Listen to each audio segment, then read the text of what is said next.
I stood in the doorway of my father's drawing room wearing my mother's pearls, and my sister looked at me as though I had committed an act of war. "Take them off," she said, her voice sharp as winter glass. "Those are for family." I had been family for 23 years, but on the morning of her wedding to Lord Hartwick, I learned that family was a title one could lose without notice, like a glove dropped in the street. It was April 1867, and the house smelled of lilies and beeswax and my own irrelevance. Through the tall windows, I could see the gardens where servants were arranging chairs in neat rows beneath a sky that promised rain. Inside, my stepmother moved through the rooms like a general surveying battlements, her silk skirts whispering instructions I was no longer meant to hear. The pearls were warm against my throat. My mother had worn them on her own wedding day, before consumption took her when I was 7. My father remarried within the year. My sister Cecilia was born 9 months later, and I became something between daughter and inconvenience. "You'll help in the kitchen," my stepmother said, not looking at me.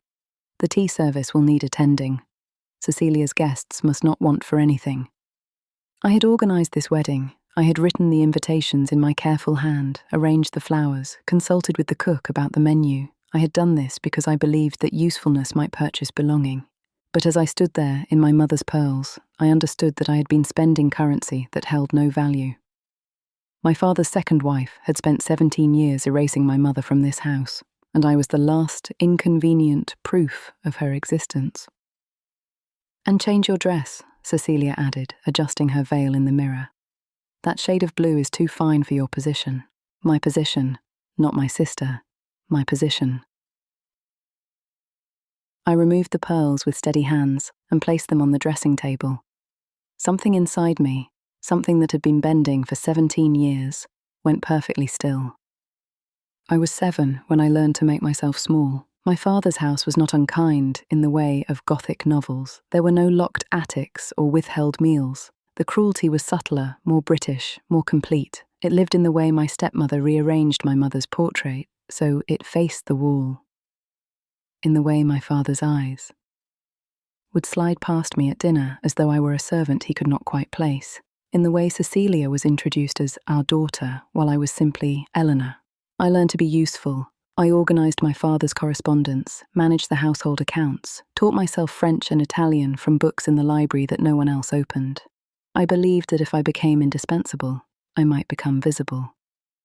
When Cecilia made her debut at 17, I was 20.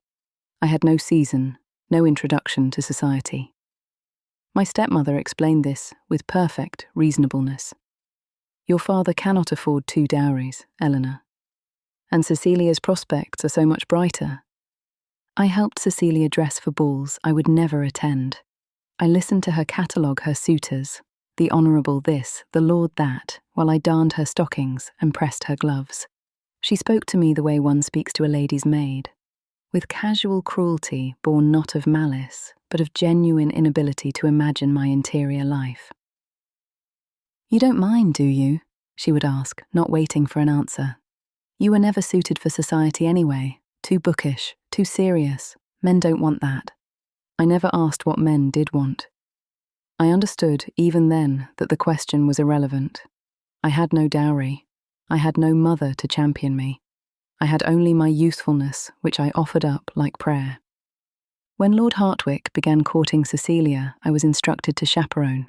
I sat in drawing rooms while he spoke to her of his estates, his horses, his opinion of the season's weather. Cecilia smiled and nodded and said nothing of substance, which appeared to be exactly what he required. "You'll be a wonderful Viscountess," I told her one evening, meaning it. I had long ago stopped wanting what she had. I wanted only to remain in the house where my mother's memory lived in the walls, even if no one else remembered her. "And you'll be a wonderful companion to Mother," Cecilia replied, adjusting her hair. "After I'm married, you can keep her company. She'll need you." I would be 30 when she was married, unmarriageable, permanent. A piece of furniture in my father's house, as fixed and invisible as the portrait of my mother that faced the wall. I thought I had made peace with this. I thought silence was the same as acceptance. I was wrong. The breaking came not in a single moment, but in a series of small humiliations that morning, each one a hairline crack in glass already straining. The first came at breakfast, when my father announced that the Duke of Ashford would be attending the wedding. "A great honour," my stepmother said, her face flushed with social triumph. "The Duke never attends small gatherings." Lord Hartwick must have considerable influence. I had heard of the Duke of Ashford. Everyone had. He was 42, a widower, enormously wealthy and notoriously particular. He had refused a dozen advantageous matches since his wife's death 5 years prior. The speculation about whom he might eventually choose occupied a great deal of London's conversational energy. "Perhaps he'll take an interest in someone at the wedding," Cecilia said, smiling at her reflection in the silver teapot. "Caroline Ashworth will be there, and she's been angling for him all season." "The Duke is far too discerning for Caroline Ashworth," my stepmother said. "He requires someone of exceptional breeding and beauty." No one looked at me. No one ever looked at me when discussing such things. The second crack came an hour later, when I discovered that my name had been removed from the seating arrangement. I found the cards in my stepmother's writing desk, where I had gone to fetch more ink for the place markers. My card was there, crossed through, with a single black line beside it in her perfect copperplate kitchen service. I stood in her study for a long moment, holding that card, feeling something shift inside my chest. It was not anger, not yet. It was recognition. I had believed that if I made myself useful enough, I would earn a place at the table. But I had been wrong about the nature of the transaction. I was not earning anything. I was paying rent on my own existence, and the price kept rising. The final crack came when I overheard them in Cecilia's dressing room. "Do we really need Eleanor hovering about?" Cecilia was saying. "The Duke is so particular. If he sees her lurking in that dreadful dress, he'll think we employ charity cases." "She won't be visible," my stepmother assured her. "She'll be in the kitchen or serving. The guests will never know she exists." "Good. I want this wedding to be perfect. I don't want anything embarrassing." I was the embarrassing thing. The living proof that my father had loved someone before my stepmother, that this house had contained other histories, other loyalties, other claims to belonging. I walked back to my room and sat at my mother's writing desk, the one piece of furniture they had allowed me to keep, and something inside me went very quiet and very clear. I had spent 17 years trying to earn love from people who had already decided I was not worth it. I had mistaken endurance for virtue, silence for grace. But I was my mother's daughter, and my mother had been the daughter of a baron, educated in Paris, fluent in 4 languages, admired in her time for both beauty and intelligence. I had her blood. I had her mind. I had her pearls, which my stepmother could demand I remove but could not actually take from me. And I had, it occurred to me, one more weapon. I had been invisible for so long that I had forgotten how to be seen. But invisibility, I realized, could be a choice rather than a sentence. I began to plan. Revenge, I discovered, required 3 things: patience, precision, and a thorough understanding of one's enemies. I had an abundance of all 3. The first element of my design was simple. I would attend the wedding not as a servant, but as a guest.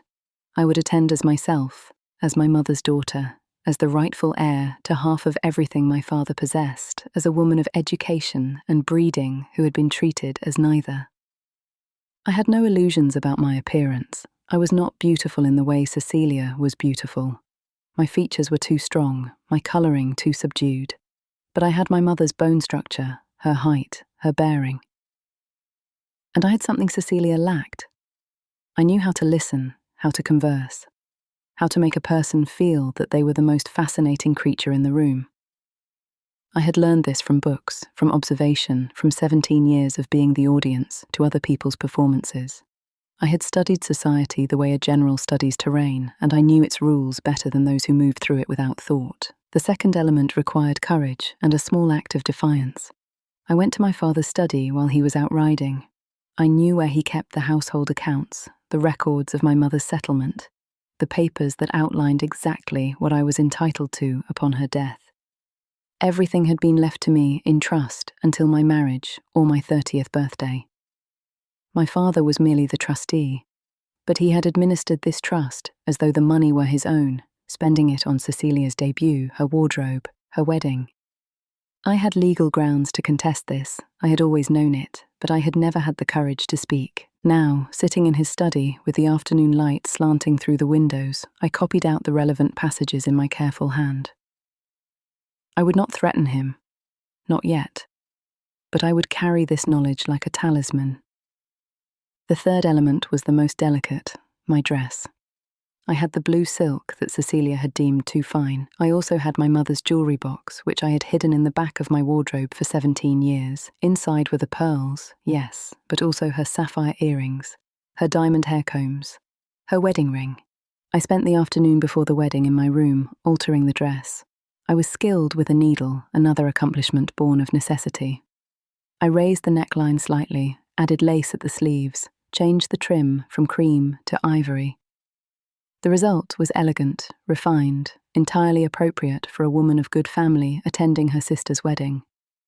I styled my hair myself, pinning it in the fashion I had seen in Cecilia's ladies' magazines. I applied the lightest touch of rice powder, a trace of lip rouge. I fastened my mother's sapphires at my ears and her pearls at my throat. When I looked in the mirror, I saw my mother looking back at me, not as I remembered her from childhood, but as she must have been when she first married my father. Confident, composed, aware of her own worth. The fourth element required allies, and I had precisely one. Mrs. Thorne, the housekeeper who had served my mother and who had watched my stepmother's campaign of erasure with silent disapproval. I found her in the kitchen that evening, overseeing preparations. "Mrs. Thorne," I said quietly, "I wonder if I might ask your help tomorrow." She looked at me for a long moment, taking in my expression, and something in her face shifted. "What do you need, Miss Eleanor?" "I need you to tell anyone who asks that I am a guest, not staff. I need you to ensure there is a place for me in the garden, at the back, where I can see but not be immediately seen. And I need you to not mention this conversation to my stepmother." She studied me, and then she smiled, the first genuine smile I had seen from her in years. "It would be my pleasure, Miss Eleanor. Your mother would be proud." The fifth and final element was the most important.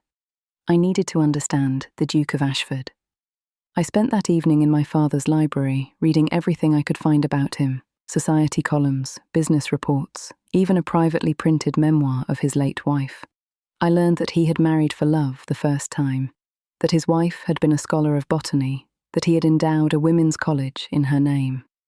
I learned that he was patron to several female artists and had scandalously appointed a woman as his estate manager. I learned that he valued intelligence, education, and independence, precisely the qualities that made me unmarketable in the eyes of men like Lord Hartwick. I went to bed that night, not with hope, exactly, but with clarity. I would attend my sister's wedding as my mother's daughter. I would be visible, elegant, and entirely myself. I would speak if spoken to, and I would speak with intelligence and grace. And if nothing came of it, if I returned to invisibility afterward, at least I would have had one day of reclaiming what had been taken from me, my place in my own family. I did not expect transformation. I expected only dignity, but sometimes dignity is enough to change everything. The wedding ceremony took place in the garden at 2:00, beneath a canopy of white roses that I had ordered and my stepmother had taken credit for. I arrived as the guests were being seated, walking through the garden gate with my head high and my mother's pearls catching the afternoon light. I saw Mrs. Thorne nod toward a chair at the back, slightly apart from the others, but not so far as to suggest I was uninvited. My stepmother saw me from across the garden. Her face went through a series of expressions: confusion, recognition, fury, before settling on a mask of social composure. She could not make a scene, not here, not now. I sat down and folded my hands in my lap and waited. The Duke arrived moments later, and I understood immediately why society was so fascinated by him. He was tall, broad-shouldered, with grey-threaded dark hair and the bearing of someone accustomed to being the most important person in any room. But there was something else, an alertness in his eyes, an intelligence that suggested he saw more than most people realised. He took his seat near the front, beside Lord Hartwick's elderly aunt. From my position, I could see him in profile. The ceremony began. Cecilia looked beautiful, as she always did. My father looked proud. My stepmother looked triumphant. Lord Hartwick looked bored. I felt nothing but a strange, calm detachment. And then, perhaps 20 minutes into the proceedings, the Duke of Ashford turned his head and looked directly at me. I did not look away. I met his gaze steadily, without coquettishness or apology. I simply looked back, the way one person looks at another when both are aware they are seeing and being seen. He raised one eyebrow slightly, not in question, but in acknowledgement, and then he turned back to the ceremony. My heart was beating very fast, but my hands were still. The reception took place in the house, in the rooms I had arranged and decorated.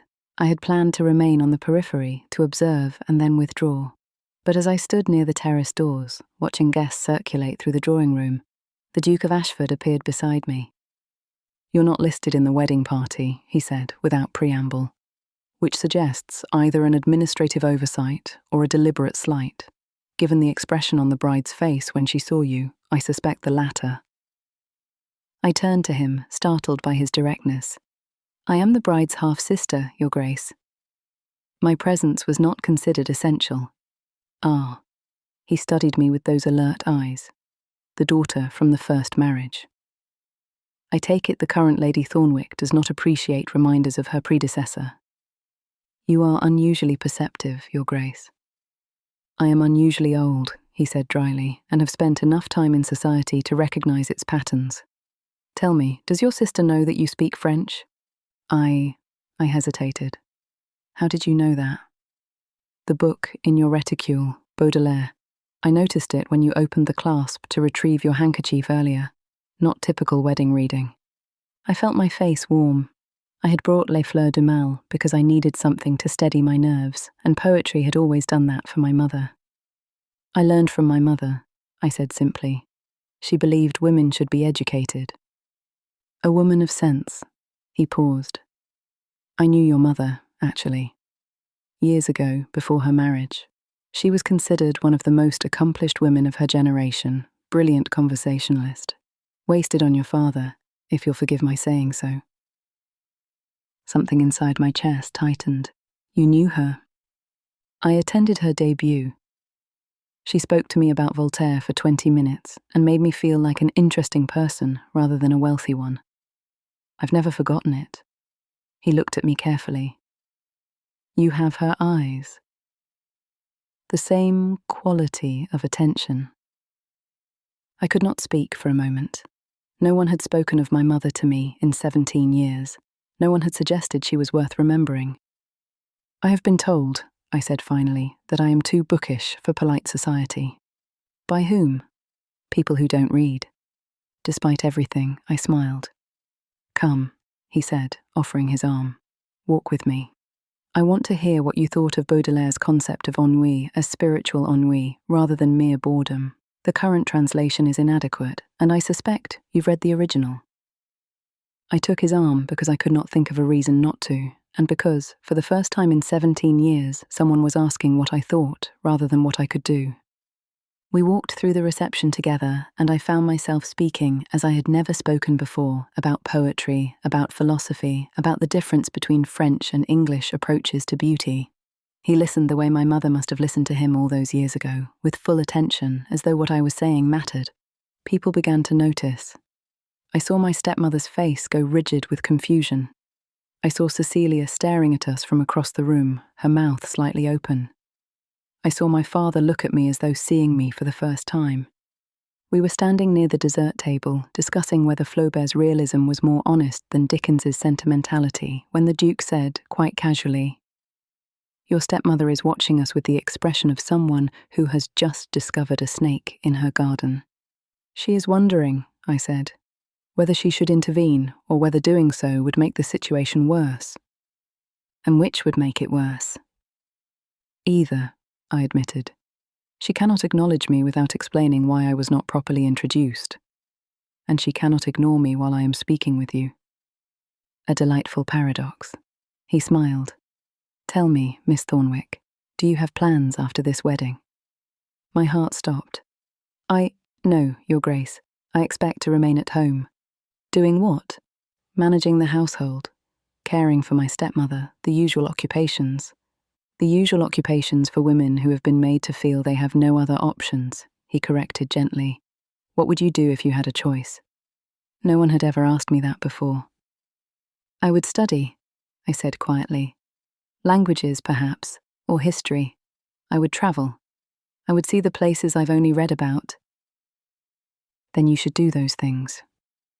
I have no means, Your Grace. My mother's settlement is held in trust by my father until I marry or turn 30. I am 23. His expression shifted, became cooler and more focused. I see. And your father has been managing this trust? How? By spending it on my sister's debut and wedding. That is illegal. I am aware. He was quiet for a moment. Then he said, Miss Thornwick, I'm about to do something highly irregular, and I apologize in advance for any discomfort it causes you. But I suspect you are the sort of person who prefers directness to games. I am. Good. He set down his champagne glass and turned to face me fully. His voice carried across the room. Miss Eleanor Thornwick, would you do me the honor of accepting my hand in marriage? The room went silent. I stared at him. Everyone stared at him. Your Grace, you cannot be serious. I am entirely serious. I am 42 years old, in possession of sound mind and considerable fortune, and I have just spent an hour speaking with you about literature and philosophy. You are intelligent, educated, principled, and apparently willing to tolerate my conversation.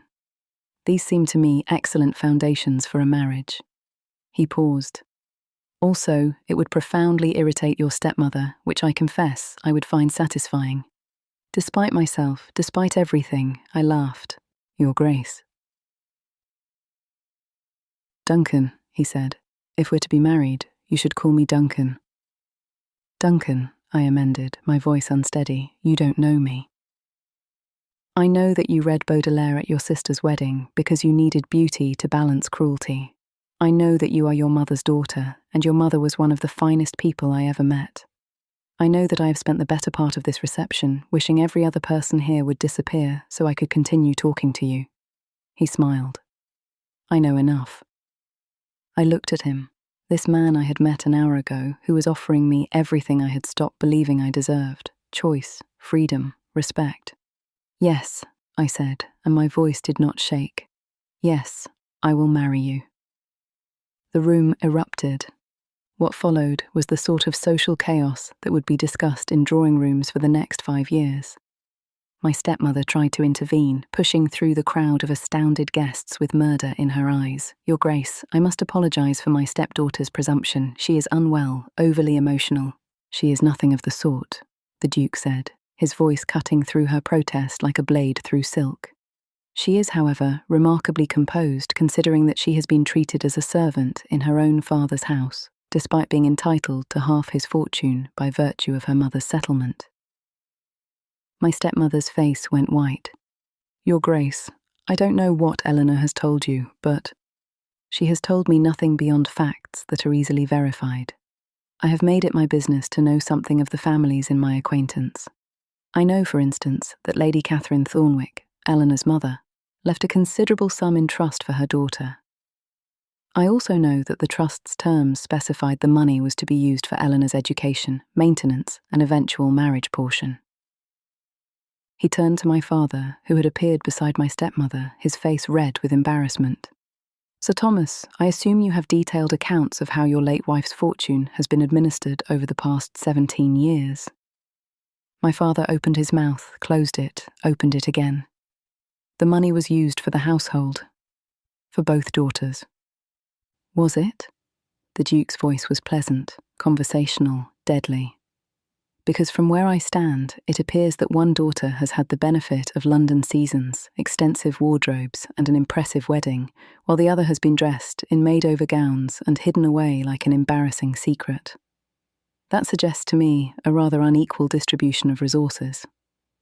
Your Grace, my father began, but the Duke held up one hand. I am not interested in excuses. I am interested in ensuring that Miss Thornwick receives what is rightfully hers. I suggest you consult with your solicitor, and perhaps with mine, to arrange an immediate accounting and transfer of funds. Shall we say by the end of the week? It was not a question. My father looked at me for the first time with something approaching fear. I stood there in my mother's pearls, beside a duke who had just proposed to me in front of 100 witnesses, and I felt no triumph. Only a strange, settling calm.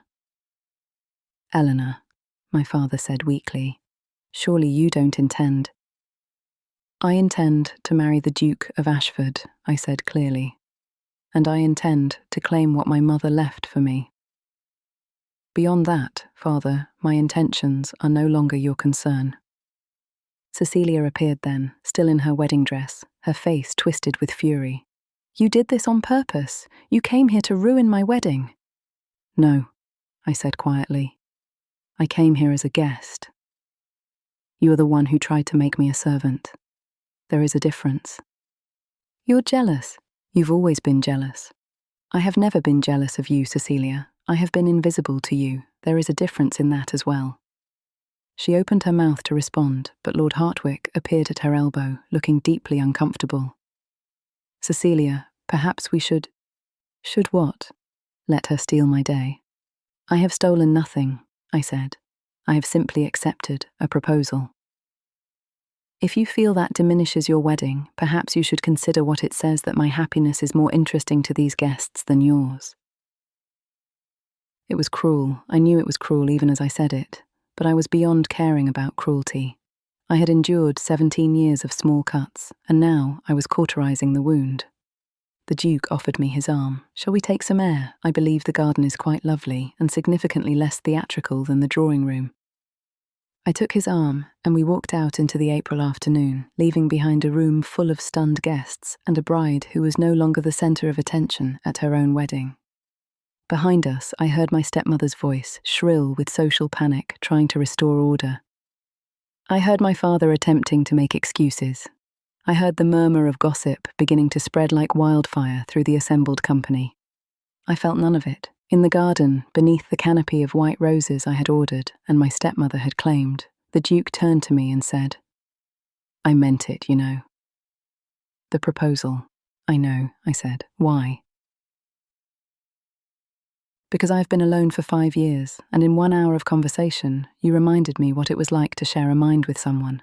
Because I am tired of simpering girls who want my title, because you read Baudelaire at weddings. He paused. Because your mother made me feel interesting when I was 20, and I suspect you could do the same now that I am 42 and considerably more cynical. I am not my mother. No, you are better. You have survived what would have broken her. He looked at me seriously. I am offering you freedom, Eleanor. Not rescue, freedom. You may live in London or Bath or Paris if you choose. You may study, travel, do as you please. I require only that we remain friends, that you occasionally join me for dinner and conversation, and that you do not make me attend balls more than twice a season. I laughed, and it sounded like crying. I accept your terms. Good. He smiled. Now, shall we discuss our wedding? I propose something small and quiet, perhaps next month. I assume you have no attachment to elaborate ceremonies. None whatsoever. Excellent. We're in accord already. We walked through the garden for another hour, discussing books and travel and the practical arrangements of our improbable engagement.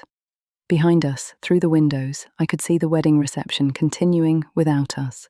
My sister's day, hijacked by something more interesting than her careful social performance.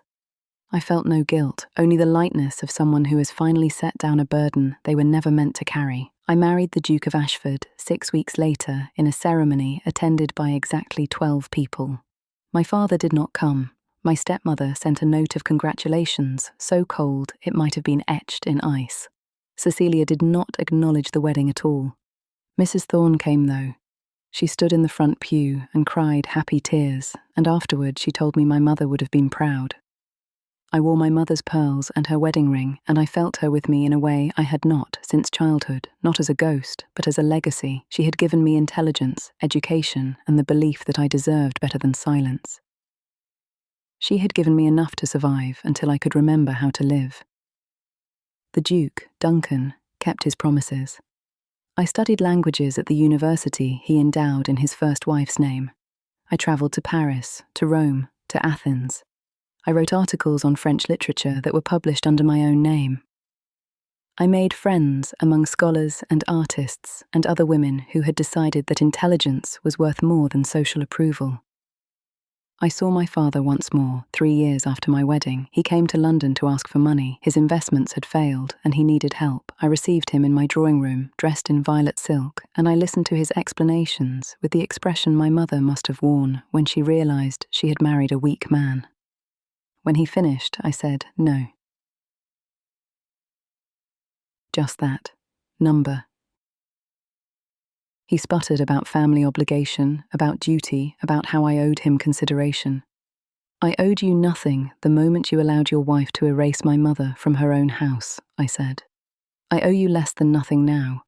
I suggest you apply to Cecilia for assistance. I understand Lord Hartwick has recently increased her allowance." He left, and I never saw him again. Cecilia wrote to me once, years later, when she was pregnant with her 3rd child and isolated in the country estate where Lord Hartwick kept her while he spent his time in London with his mistress.